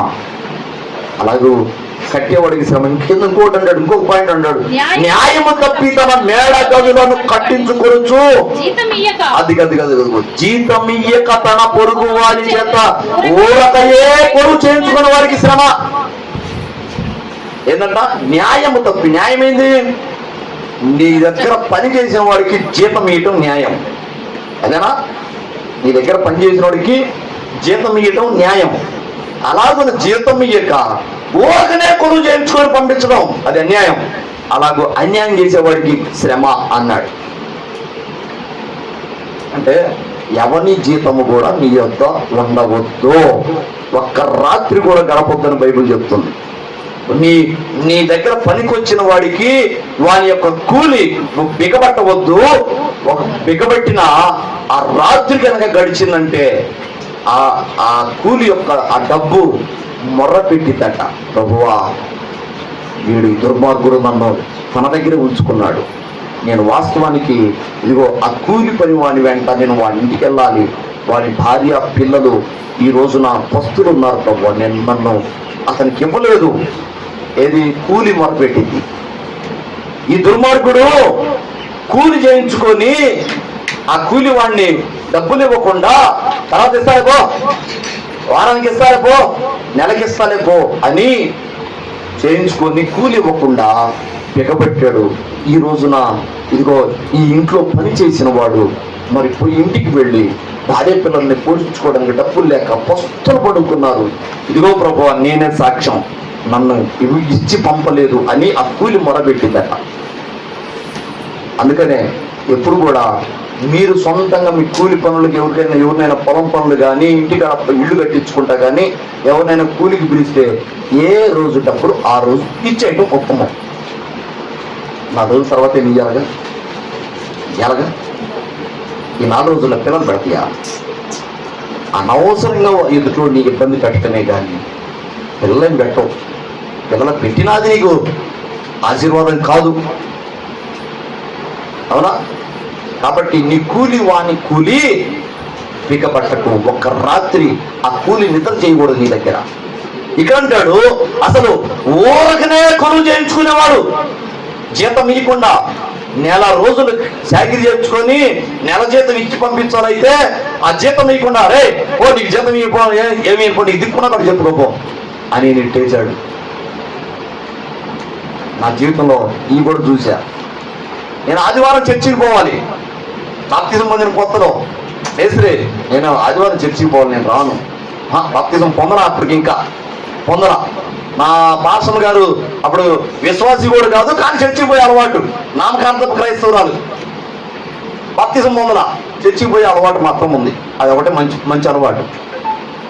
అయితే ఆమె కోసమని పెళ్ళైన కొత్తలో కదా, బాబా అమ్మ చర్చికి పోద్ది కదా, ఆదివారం నేను పనికి పోతే అమ్మ ఇంటికాడ ఉండాలి కదా, ఎందుకులే అమ్మాయిని తీసుకుని చర్చికి పోతాం, ఆదివారం పని ఆపేద్దాం అని ఆ అమ్మాయిని తీసుకుని చర్చికి పోయేవాడిని. ఆ అమ్మాయి కోసం పోయేవాడిని. చర్చికి పోయినా ఆ అమ్మాయి చర్చిలో కూర్చుంటది, నేను బయట సిగరెట్ తాగుతూ కూర్చునేవాడిని చెట్ల కింద.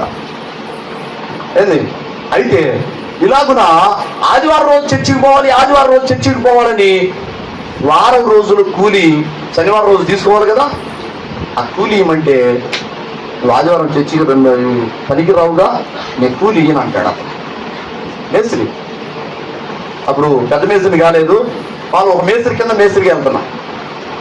6 రోజులు పని చేయించుకొని 350 చొప్పున, అప్పట్లో 350 మేస్త్రి కూలి. 6 రోజులు పని చేయించుకొని 6 మూళ్ళు 1800, 6 మూళ్ళు 6 అర్ధలు 300, మొత్తం 2100 వారానికి. 6 రోజులు పని చేస్తే 2100 ఇవ్వకుండా ఆదివారం రేపు వస్తే నీ జీతం ఇస్తా, 6 రోజులు కూలి ఇస్తా, లేకపోతే ఇవ్వను. ఇప్పుడు నేను చర్చికి పోవాలా, కూలి ఇవ్వడని పనికి రావాలి ఆదివారం? మీరే చెప్పండి, ఏం చేయమంటారు? చర్చికి రావాలా? ఇప్పుడు బాగానే చెబుతారు, మీ కూలి బిగబడితే కదా, ఈ కూలి బిగబట్టి ఆదివారం వస్తేనే ఇచ్చేది అంటే కదా తెలిసేది ఆ బాధ. నేనైతే ఎగ్గొట్టా, చర్చి కాదు పనికి ఎగ్గొట్టా. ఏం కాదు లేదు, నేర్చుకుంటూ మాట్లాడుతున్నాడు కానీ సోమవారం ఇస్తాడులే, సోమవారం పనికి వస్తానుగా ఇస్తాడులే అనే నమ్మకంతో ఆదివారం చర్చికి పోయి సోమవారం మరలా యథావిధిగా పనికి వచ్చేవాడిని.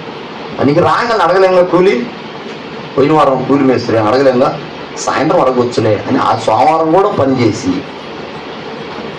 మేస్త్రి పోయిన వారం కూలి ఇవ్వలేదు, చెప్పానుగా ఆదివారం వస్తేనే ఇస్తాను, ఆదివారం రాలేదు కనుక ఇవ్వను, దయచేసి నన్ను అడగొద్దు. గురి తుర్మాడు కూడా ఇంత కఠినంగా ఎట్లుంటారు? 6 రోజులు శాఖలు చేయించుకొని జీతం ఇవ్వకుండా ఇష్టమైతేనా లేకలేదు అని ఎట్లా అంటారు? ఇట్లాంటి దగ్గర నేను పని చేయటం అనవసరం, ఇంకోసారి ఎడకన్నా పోవటం నయం అని చెప్పేసి ఆ సోమవారం కూలి కూడా వాడికి వదిలిపెట్టి వెళ్ళిపోయాను.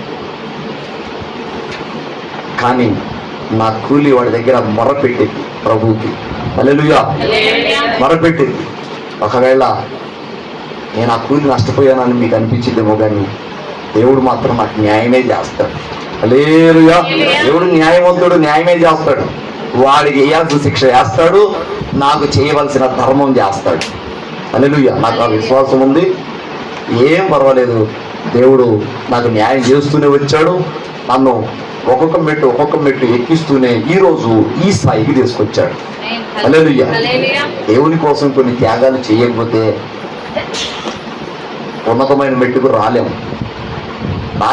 ఆదివారం 2000 రూపాయలు కూలి పోద్దని ఆదివారం దేవుని సన్నిధి విడిచిపెట్టిపోతే ఈరోజు ఎట్లుండేవాడినో, ఇంకా టాపీ పట్టుకొని ఇంకా గోడలకు ప్లాస్టింగ్ చేసుకుంటూ ఉండేవాడిను కదా. ఈ భాగ్యం దొరికేదా? దేవుని మాటలో మరి బోధించడం అనేది ఎంతో గొప్ప భాగ్యం. విశ్వ నిర్మాణకుడు, విశ్వ చక్రవర్తి పనిని చేస్తున్నాను నేను ఇప్పుడు, హల్లెలూయా. బిల్లీ గ్రాహం గారు అదే చెప్పాడు. ఏమంటే బిల్లీ గ్రాహం గారు అమెరికా ప్రెసిడెంట్గా మీరు ఉండొచ్చు కదా, మీకు ఎంత ఫాలోయింగ్ ఉంది కదా, లక్షల మంది ఫాలోయింగ్ ఉంది కదా, మీరు నిలబడితే ఇక ఎవరు కూడా నిలబడ్డావు,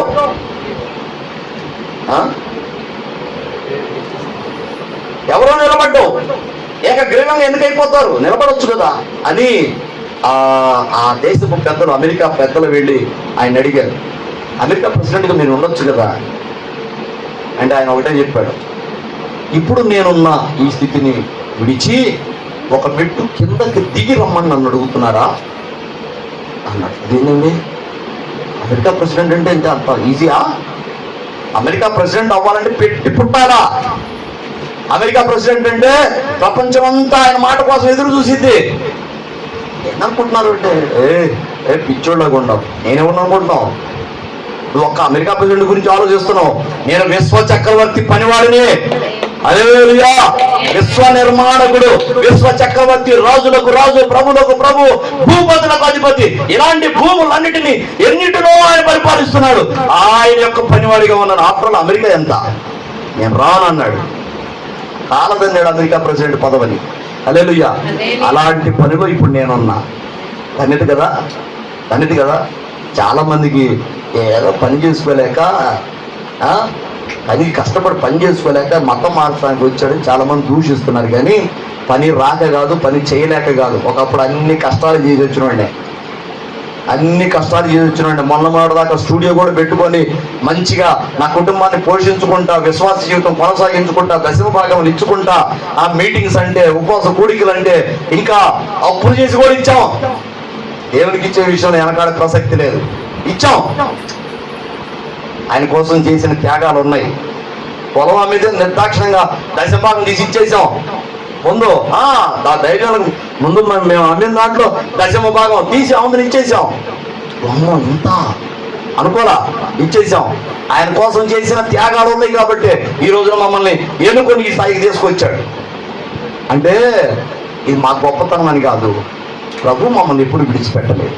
ప్రతి విషయంలో ప్రభు మీద ఆనుకుంటాం, ప్రభువుని అడుగుతుంటాం, ప్రభు పాదాలు పట్టుకుంటాం, ప్రభు చేయబట్టే నడుస్తుంటాం. కాబట్టి ఎప్పుడు విడిచిపెట్టలేదు మమ్మల్ని. ఈ స్థాయికి రావడానికి కారణం ఆయనే. హల్లెలూయా. ప్రతి విషయంలో సమయోచితమైన జ్ఞానము తెలియపరుస్తూ, ఏయ్ చిన్నడా ఇచ్చేయి, ఇచ్చేయి, ఇట్లా చెయ్యి, ఇట్లా చేస్తే నాకు సంతోషం, ఇది చేసావా నువ్వు నన్ను బాధ పెట్టినవాడు అవుతావు అని సమయోచితమైన జ్ఞానం మాకు తెలియపరుస్తూ ఆయన అడుగు జాడల్లో నడిచేటట్టుగా జ్ఞానమును మార్గమును ఉపదేశించిన వాడు, ఆయన చేయబట్టి నడిచిన వాళ్ళం. కాబట్టే ఈరోజు ఈ స్థాయికి వచ్చాం. అర్థమైందా?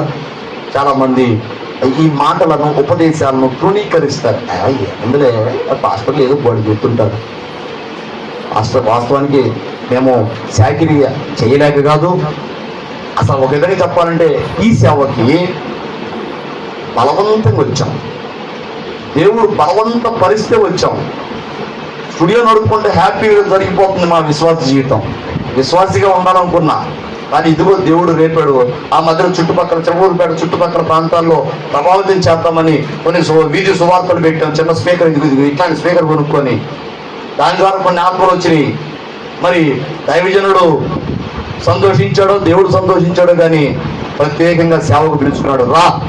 ఇక రా, నీ ద్వారా పని జరుగుతుంది, నువ్వు నాకు ఉపయోగపడతావు, రా, నీలాంటి వాడు కావాలి, కోత కోసేవాడు కావాలి, నాకు చాలా పని ఉంది, కోత విస్తారంగా 100 ఎకరాలు ఉంది, ఇప్పుడు ఆల్రెడీ 10 మంది ఉంది, ఎంతమంది వచ్చినా నాకు ఇబ్బంది లేదు, నువ్వు వస్తానంటున్నావు కదా, నువ్వు ఆసక్తిగా ఉన్నావు కదా, కోత కోయడానికి రా పిలిచాడు. ప్రభువా, నేను ఒక సింపుల్గా అట్లా అన్నాను, కానీ అదే నాకు అసలు విశ్వాస జీవితమే ఇష్టం ప్రభువా, అదే అడి చేస్తాం మనం అంటే.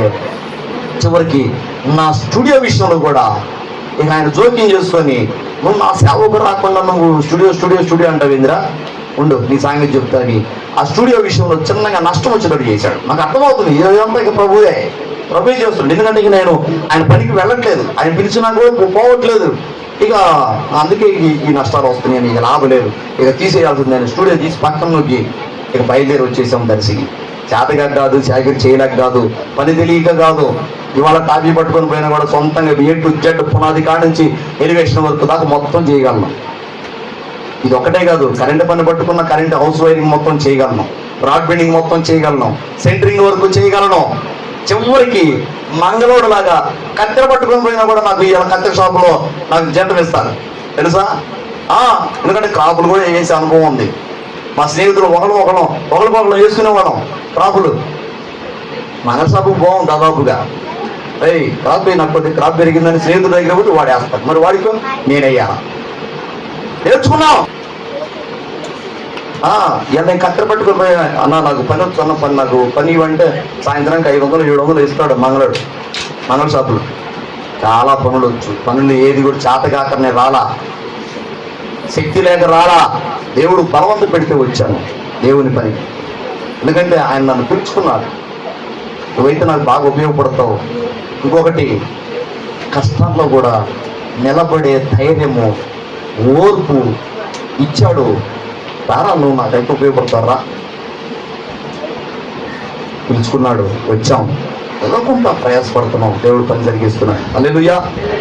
ఎక్కడున్నాం ఇప్పుడు మనం ఇంతకీ అంటే 21వ అధ్యాయము 22. నీతి తప్పి తన నగరును స్థాపించువానికి శ్రమ, నీతి తప్పి అన్నిటిని కూడేసుకునే వాడికి శ్రమ. అంత మాత్రమే కాదు, ఇదిగో మేడ గదులను కట్టించుకొనుచు జీతం ఇయ్యక తన పొరుగువాని చేత ఊరకనే కొలువు చేయించుకునే వాడికి శ్రమ. ఈడ జీతం తీసుకునే కాడ ఇచ్చాం ఇటువైపు కదా. కాబట్టి ఎప్పుడైనా కానీ మీ పొలాల్లో కానీ మీ ఇల్లు పని చేయించుకునేటప్పుడు కానీ అసలు వారానికి ఒకసారి ఇద్దాం అనుకుంటారు, కానీ ఏ రోజుకు ఆ రోజు ఇవ్వటమే దేవుని ఇష్టము, దేవుని చిత్తము, అది మీకు కూడా క్షేమం. ఒక్కరోజు కూడా కూలి వాని యొక్క కూలి మీ దగ్గర నిద్ర తీయొద్దు, రాత్రి గడపొద్దు. బైబిల్లో ఉంది ఆ విషయం కూడా. కాబట్టి ఎవడి చేత కూడా ఊరక కూలి చేయించుకొని జీతం ఎగ్గొట్టొద్దు, అలాంటి వాళ్ళకి శ్రమ అన్నాడు. చివరి మాట ఒక మాట, కొరింథీయులకు రాసిన పత్రిక. ఇప్పుడు దాకా పాత నిబంధనలు చూసాం, ఇప్పుడు కొత్త నిబంధనలోకి వచ్చాం. 1 కొరింథీ పత్రిక 9వ అధ్యాయము 16వ వచనం చూడు. నేను సువార్తను ప్రకటించుచున్నాను, నాకు అతిశయ కారణం లేదు. సువార్తను ప్రకటింపవలసిన భారము నా మీద మోపబడి ఉన్నది. అయ్యో, నేను సువార్తను ప్రకటింపకపోయిన ఎడల నాకు శ్రమ. నువ్వు సువార్త ప్రకటించే సామర్థ్యం కలిగి ఉండి నువ్వు నోరు మూసుకొని ఉంటున్నావేమో. సువార్త భారము, ఆత్మల పట్ల భారమును దేవుడు నీకు నీ మీద పెడితే ఆ భారము ఇది చేస్తాంలే, ఈ జనం మధ్య మనం ఏం మాట్లాడతాంలే, ఇక్కడంతా అధికారులు ఉన్నారు, పెద్దోళ్ళు ఉన్నారు, ధనవంతులు ఉన్నారు, పెద్ద క్యాస్ట్ వాళ్ళు ఉన్నారు, వాళ్ళ మధ్య మనం ఇప్పుడు యేసుక్రీస్తు గురించి ఏం మాట్లాడతాములే అని నువ్వు నోరు మూసుకొని ఉంటున్నావేమో. జాగ్రత్త, నీకు శ్రమ రాబోతుంది. సువార్తను ప్రకటించకపోతే శ్రమ. సమయం అనక అసమయం అనక సువార్తను ప్రకటించాలి. హల్లెలూయా. సమయం అనక అసమయం అనక, అది రాత్రి కావచ్చు, అర్ధరాత్రి కావచ్చు, మిట్ట మధ్యాహ్నం కావచ్చు, ఉదయం కావచ్చు, పొద్దున్నే కావచ్చు. నేను ఒకసారి పొద్దున్నే నేను పోయి నిద్ర లేపా వాళ్ళకి సువార్త చెబుదామని. వాళ్ళు ఇక తలగొట్టుకొని కూర్చున్నాయి అమ్మాయి. ఏంది నాయన ఈయనంత పొద్దున్నే వచ్చాడు, నేను నిద్ర లేపల్లా సువార్త చెప్పాలా అన్నట్టుగా కూర్చుంది. చెప్పినంతసేపు చెప్పా, గంట సేపు సువార్త చెప్పా. ఇంటికి వచ్చిన తర్వాత వాళ్ళ ఇంట్లో పెద్ద తుఫాన్ రేగిందంట. నువ్వు ఎందుకు రమ్మన్నావు ఆ అమ్మాయిని? ఇంటి యజమానుడితో ఆ అమ్మాయి ఆ చెల్లి తగాద పెట్టుకుంది. నువ్వు ఎందుకు రమ్మన్నావు ఇంత పొద్దున్నే? 8ంటికి రమ్మన్నావంట. నువ్వు రమ్మంటేనే వచ్చింది ఆయన. 8ంటికి అంటే ఆ రోజు 8 దాకా వాడు ఎందుకు నిద్ర లేకపోలేదంటే అంతకుముందు రాత్రి ఎగ్జిబిషన్ పోయారంట. ఎగ్జిబిషన్ పోయి పొద్దుపోయి వచ్చి పడుకున్నారంటే 8 దాకా నిద్ర లేకపోలా, లేకపోతే వాస్తవం 6ంటికి లెగుస్తారు. కానీ వాళ్ళ కర్మ కాలి ఆ రోజు 8 దాకా నిద్ర లేకపోలేదు. నన్నేమో 8 వచ్చి అన్నా, నా భార్యకు నువ్వు సువార్త చెప్పాలన్నా, నేను చర్చికెళ్తున్నా కానీ అమ్మాయి రావట్లేదన్నా అన్నాడు. సరిపోతా వస్తావు తమ్ముడు అన్న. పొద్దున 8ంటికి పోతే ఆ తమ్ముడు కూడా అప్పుడే నిద్రలేచాడు. రమ్మన్నాడుగా అన్న ఇప్పుడు వద్దులు అన్నాకపోయాడు. నాకు అర్థమైపోయింది, ఇప్పుడే నిద్రలేచారు కావాలా. సరేలే తమ్ముడు తర్వాత వస్తానంటే, లేదు అన్నా వచ్చేసావు గారా అన్నాడు. ఇంకా అమ్మాయిని నిద్ర లేపి కూర్చోబెట్టాడు. ఇక నేను ఎదురు స్టూల్ వేసుకొని కూర్చొని సువార్త చెప్తాను. ఇక తలబెట్టుకొని కూర్చోండి అమ్మాయి. నేనేం భయపడను, బాధపడను. ఇది సమయమో అసమయమో నాకు తెలియదు. దేవుడు ఇచ్చిన గొప్ప అవకాశం. ఈ అన్నయ్య వినకపోని, నమ్మకపోని దేవుడిచ్చాడు అవకాశం. ఇంతే, చెప్పడం నా ధర్మం. సువార్త ప్రకటించేసా. అర్ధరాత్రి అయినా చెబుతా, వదిలితే అందులో నైట్ అంతా కూర్చొని చెబుతా. కూర్చున్నాం. మరి ఒక నైట్ దమ్మున్న వాళ్ళు రండి, ఆల్ నైట్కి రండి. తెల్లారిందాక చెప్పు పాస్టర్ గారు, నీ దమ్ముంటే తెల్లారిందాక చెప్పు అనండి నన్ను. చూడండి, మంచినీళ్ళు తాగుతా, టీ తాగుతా, తెల్లారిందాక చెబుతా. నిద్రపోయే వాళ్ళని లేచి కూర్చోబెట్టి మరీ చెబుతా. ఇబ్బంది ఏం లేదు, చెప్తాను. నా హృదయం అంత భారం ఉంది. చెప్తా ధారాళంగా చెబుతా, రోజు తరబడి చెబుతా దేవుని మాటలంటే. ఇబ్బంది ఏం లేదు. సమయం అనక అసమయం అనక సువార్తను ప్రకటించవలసిన బాధ్యత, భారం మా మీద ఉన్నది. అలాగే ప్రకటించకపోతే మాకు శ్రమ. మీకు కూడా సువార్త ఎక్కడైనా అవకాశం వస్తే సువార్త చెప్పకుండా తప్పించుకున్నావా? ఇక్కడ పెద్ద క్యాస్ట్ వాళ్ళు ఉన్నారు, ఇక్కడ ధనవంతులు ఉన్నారు, ఇక్కడంతా పెద్దలు ఉన్నారు, అధికారులు ఉన్నారు, ఇక్కడ మనం నోరు తెరవకూడదు అమ్మో అని సిగ్గుపడటమో భయపడటమో చేసావనుకో, నీకు శ్రమ కొని తెచ్చుకున్నావు. దేవుడు ప్రేరేపించాడా? చెప్పేసి అవతల పెద్ద క్యాస్ట్ కానీ, పెద్దోడు కానీ, ధనవంతుడు కానీ, అధికారి కానీ, ఈ దేవుడు నిన్ను ప్రేరేపడిస్తే, సువార్త చెప్పే అవకాశం వస్తే ఖచ్చితంగా చెప్పేసాయి. దేవుడు నిన్ను మెచ్చుకుంటాడు. అలాగే చెప్పలేదా శ్రమ కొని తెచ్చుకుంటావు. దేవుడి మాటలను మనం వినికిడిలో ఆశీర్వదించును గాక. ఆమేన్ ఆమేన్. తలలు ఉంచుదాం, ప్రార్థన చేద్దాం. ఏ విషయాల్లో మనము శ్రమలను తెచ్చుకుంటాం, ఏ విషయాల్లో మనం తెచ్చుకుంటాం, దేవుని ఆలోచనను అడగక, దేవుని నోటి మాటను మనము అడగక, దేవునిని అలక్ష్యం చేసి అధికారులను, రథములను, గుర్రములను ఆశ్రయిస్తూ దేవునిని విసర్జించి మరి మన ఆలోచనలు కూడా మనం చేయు ఆలోచనలు కూడా దేవునికి సంబంధమైనవిగా కాకుండా, దేవుణ్ణి అడగకుండా మన సొంత ఆలోచనలు చేసుకోవచ్చు. ఎలాగున ఇంకా సువార్త ప్రకటించకపోయినా, ఇంకా జ్ఞానమును అడగకపోయినా, బుద్ధిని అడగకపోయినా, మాకు ఉందిలే, మాకు బోల్డంత జ్ఞానం ఉంది, మాకు బోల్డంత బుద్ధి ఉందిలే, మాకేం పర్వాలేదు అనుకుంటున్నావేమో, జాగ్రత్త, శ్రమ రాబోతుంది. నీతి తప్పి సంపాదిస్తున్నావేమో, అన్యాయంగా సంపాదిస్తున్నావేమో, మేడం మిత్రులు కట్టుకుంటున్నావేమో ఆ డబ్బుతోటి, జాగ్రత్త, శ్రమ. నీ కూలివా, నీ కూలి ఇదిగో, నీ కొలువు చేస్తున్న వాడి దగ్గర వాడి జీతం నువ్వు బిగబడుతున్నావేమో, ఎగ్గొడుతున్నావేమో, శ్రమ. జాగ్రత్త జాగ్రత్త. సువార్త ప్రకటించకుండా నోరు మూసుకొని ఉంటున్నావేమో, విశ్వాసమై ఉండి, శ్రమ రాబోతుంది, జాగ్రత్త. ఎక్కడ అవకాశం వస్తే దేవుని గురించి నోరు తెరవు. దేవుడు నిన్ను ఆశీర్వదిస్తుంటాడు. నీ నోటి మాటలు అవతల హృదయాలు తెరిచేటట్టు చేస్తాడు. ఆత్మల సంపాదన, ఆత్మల పంట నీకు ఇస్తాడు. హల్లెలూయా. ప్రార్థన చేద్దాం. స్తోత్రం స్తోత్రం స్తోత్రం.